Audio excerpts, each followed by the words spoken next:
Kedikdayaan pasukan Jerman di daratan Eropa dengan berbagai teknologi militer canggihnya di masa silam beserta bala tentaranya yang militan dan terengginas telah mencatatkan namanya dalam sejarah sebagai negara superpower yang berhasil mengalahkan negara-negara besar seperti Polandia, Prancis, Belanda, Norwegia, Belgia, Denmark, Yunani, Yugoslavia, Serbia, negara-negara Baltik, dan sebagian besar wilayah Eropa Timur.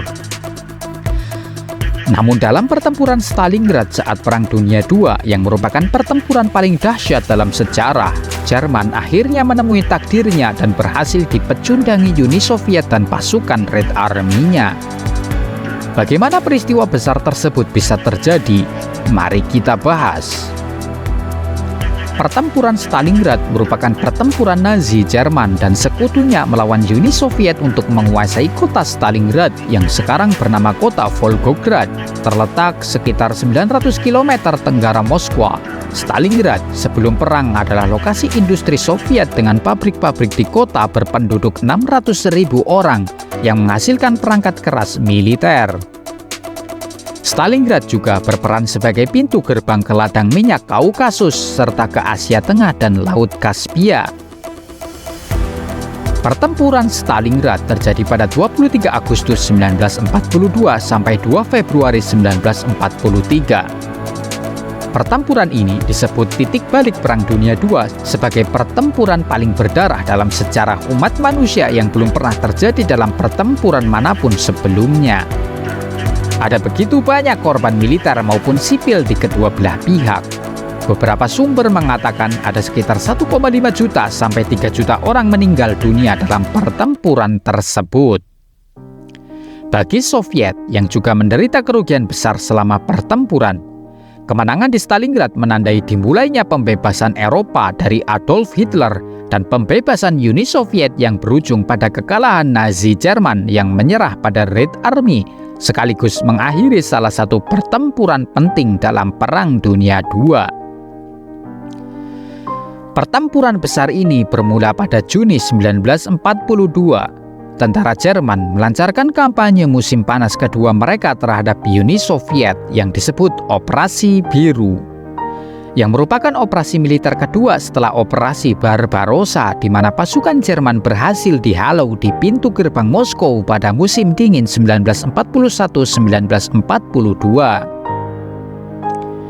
Operasi Biru diarahkan ke Rusia Selatan dengan tujuan merebut ladang minyak di Baku, Azerbaijan, dan Grozny, Chechnya.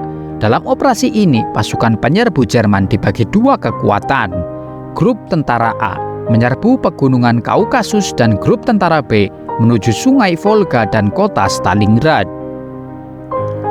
Pada akhir musim panas 1942, tentara Jerman mengawali pertempuran dengan melakukan serangan menggunakan tentara ke-6 Jerman dan unsur Panzer yang merupakan tentara ke-4 Jerman. Serangan tersebut meluluh lantahkan kota menjadi puing-puing sebab digempur dengan pengeboman secara intensif oleh Luftwaffe atau Angkatan Udara Jerman waktu itu. Bangunan-bangunan yang telah hancur digunakan kedua belah pihak untuk terus saling melancarkan serangan, dan keduanya juga terus menyuplai pasukan dengan bala bantuan. Pada pertengahan November 1942, Jerman berhasil memukul mundur Soviet dengan menanggung kerugian besar. Alhasil, Soviet kini terpojok di sepanjang tepi barat sungai Volga. Pada mulanya, Red Army Soviet memilih untuk bergerak mundur dengan tujuan membuat jalur logistik pasukan Jerman keteteran dengan memanfaatkan luasnya wilayah Uni Soviet. Selain itu, gerak mundur pasukan Soviet juga terjadi akibat kegagalan mereka dalam membuat garis pertahanan yang baru karena cepatnya gerakan maju pasukan Jerman.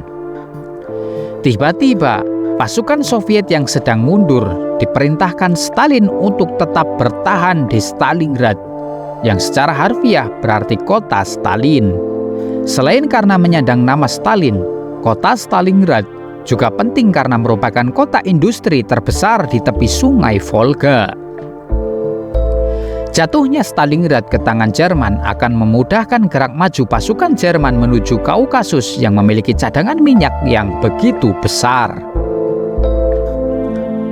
Setelah mendapat perintah bertahan di Stalingrad, Red Army Soviet melancarkan operasi Uranus yang merupakan operasi militer dengan skema penyerangan dua arah yang menargetkan pasukan kecil Rumania dan Hungaria yang berperan sebagai pelindung Angkatan Darat ke-6 Jerman.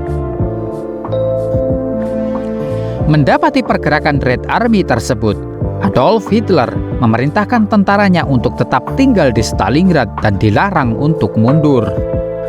Tentara Jerman pun bertempur habis-habisan dan Hitler memasok tentara melalui udara untuk memecahkan pengepungan dari luar. Saat pertempuran berkecamuk dengan hebat, Hitler tidak menyadari bahwa petaka Jerman dalam Perang Dunia II ini sedang mendekat. Stalin diam-diam telah mengumpulkan bala bantuan untuk menghancurkan Jerman dalam operasi militer musim dingin. Meski diperkirakan ada sekitar 40 ribuan tentara meninggal setiap hari dari kedua belah pihak dalam pertempuran, justru pertempuran Stalingrad kian memanas. Serangan yang telah direncanakan Stalin pun dilancarkan ketika salju mulai turun. Serangan tersebut dengan cepat menghabisi pasukan Italia, Rumania, dan Hungaria yang melindungi garis belakang Angkatan Darat ke-6 Jerman. Akibatnya, pasukan Jerman yang beroperasi di Stalingrad terkepung dan pertempuran sengit pun berlangsung dengan keadaan Jerman yang terpojok. Tidak berhenti di situ saja, bantuan pasukan dan perbekalan yang dikirim Hitler melalui pesawat pun berhasil ditembak jatuh satu persatu karena diam-diam Uni Soviet telah menambahkan jumlah meriam anti pesawat di sekitar wilayah Stalingrad. Sebuah keadaan yang semakin memojokkan pasukan Jerman yang telah terkepung Red Army. Dengan keadaan di ambang kekalahan tersebut, Jerman masih mencoba melakukan penyelamatan pasukan yang telah terkepung dengan mengirimkan tentara Grup Don, pimpinan Marskal Erich von Manstein, salah seorang ahli strategi Jerman yang terkenal cemerlang. Tapi sayang, pasukan bala bantuan Soviet di Kotelnikovo berhasil menghadang dan mengalahkan pasukan bantuan Jerman tersebut. Menyadari kekalahan di depan mata, Marskal Erich von Manstein ini pun menarik mundur pasukannya dan meninggalkan pasukan Jerman yang terkepung di Stalingrad dengan pasrah menunggu takdirnya. Puncaknya, pada tanggal 30 Januari 1943, Red Army di bawah pimpinan Marskal Georgy Zhukov melancarkan serangan umum ke Stalingrad dan menggempur pasukan poros Jerman yang telah kehabisan tenaga, makanan, dan perbekalan lainnya. 2 hari setelah serangan umum, Marskal Friedrich von Paulus beserta 90 ribuan prajurit yang tersisa akhirnya menyerah. Kekalahan Jerman dalam pertempuran Stalingrad ini dinilai beberapa sejarawan sebagai awal mula kejatuhan Nazi Jerman dalam percaturan dunia. Itulah sekelumit sejarah pertempuran paling berdarah dalam sejarah. Terima kasih sudah menonton. Semoga bermanfaat dan silakan koreksi jika ada yang perlu diralat.